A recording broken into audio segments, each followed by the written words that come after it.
March 4th, 2025. I slept well and long. It was good. I got up feeling good, had a nice morning. I did my normal thing, got back to my personally assigned chores, essentially the graphic streaming stuff, and basically stayed on task with that pretty much the whole day, with, the kind of standard breaks here and there. Did some important communicating, some various cleaning and organization kind of related to my packing and whatnot. So all of that felt pretty good. I guess in general, I would say this was a good, productive day, and that I'm looking forward to tomorrow. I didn't end up getting the meeting I wanted today with Adam. He suggested tomorrow, so that'll be good. Also, I gotta, start digging back into the Orias color grade stuff. Apparently it didn't pass QC, and I have a meeting in the morning with the editor to kind of work out what details I need to function on there. Function's probably not the right word, but just the things I need to address. Also, I picked up or ordered, I'm not sure even how you'd put it. My buddy Chris is selling a couple cases, so I'm going to go pick those up early in the morning as well, just to further help my packing and whatnot, and just general organization of the production gear that I have, which is all good.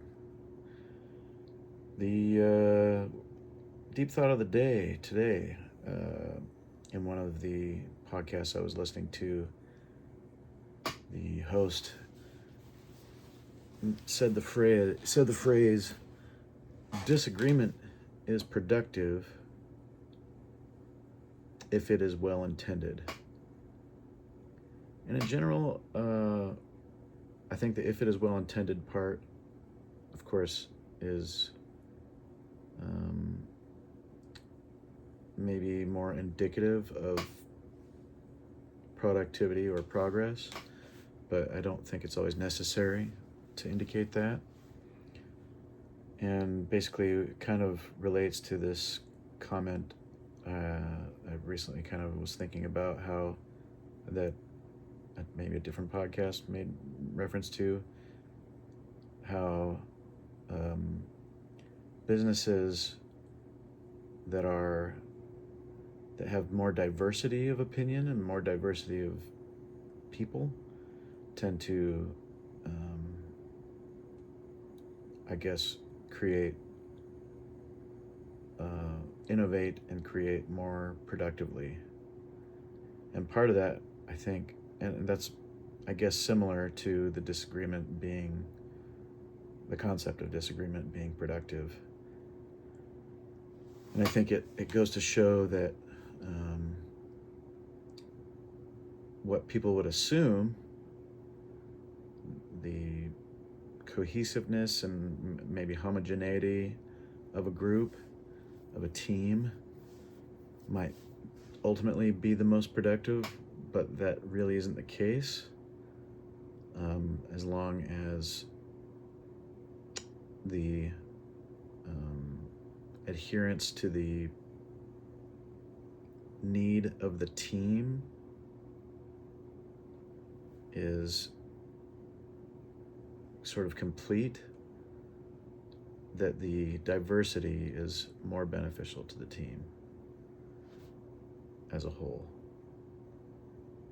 I hope that all makes sense. I'm probably not describing a lot of the basic and the nuanced concepts that really tie all that together, but I just thought it was worth kind of describing, and maybe it'll help you internalize the value of differing opinions and differing motives and differing life experiences, and how those things can help you progress more than hearing the same thing every day. Maybe it sort of in a way ties back to the concept of uh, realizing how dangerous an echo chamber is, and how people hearing the same opinions that um, same opinions similar to their own over and over reinforce stagnation and lack of progress. So I guess it all ties into that as well. And maybe the danger of what an echo chamber is. Certainly having positive feedback or positive reinforcement about a given idea is nice. And I'm sure it is beneficial in probably many ways, more emotional than not, though, than in the benefits of maybe it's to bolster self-esteem or to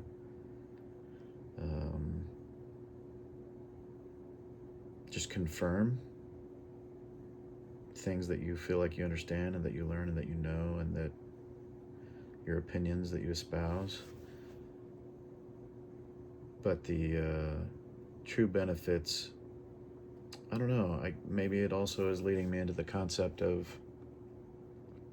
how contrast truly emphasizes the things that we see, I think in a visual sense, but also in a metaphorical and emotional and theoretical sense as well. Contrast is how we learn to define the things we know and see. It adds definition. That's what contrast is. So contrast of opinion can further strengthen your knowledge about the opinion that you hold, which is different than that which you are hearing or learning. So in that sense, it can strengthen the bedrock of your opinion as well. And further still, that I guess makes me realize, or reminds me about how we can learn through both examples that we don't like and examples that we do like. You can see the example of a person doing something that you think is positive, important, heroic, whatever, and you would want to emulate those characteristics, those habits, those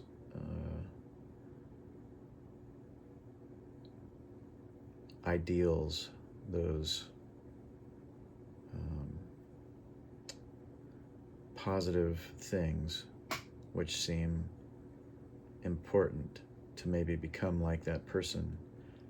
By the same token, you can see negative traits, negative sort of an anti-hero, negative behaviors, and really understand the importance of not following and not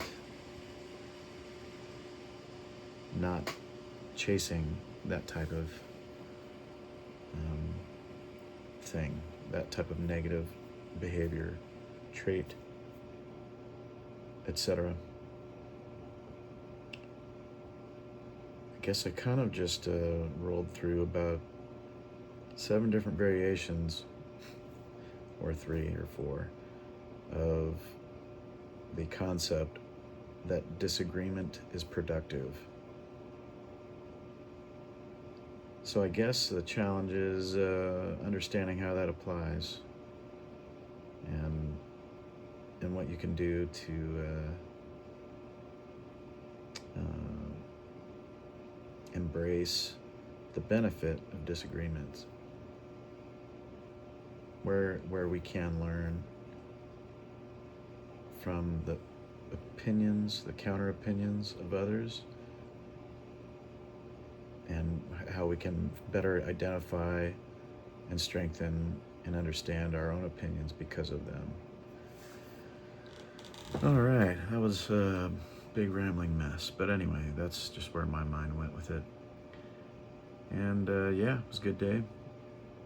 Hopefully y'all also had a good day, and here's on to the next. Take care, y'all.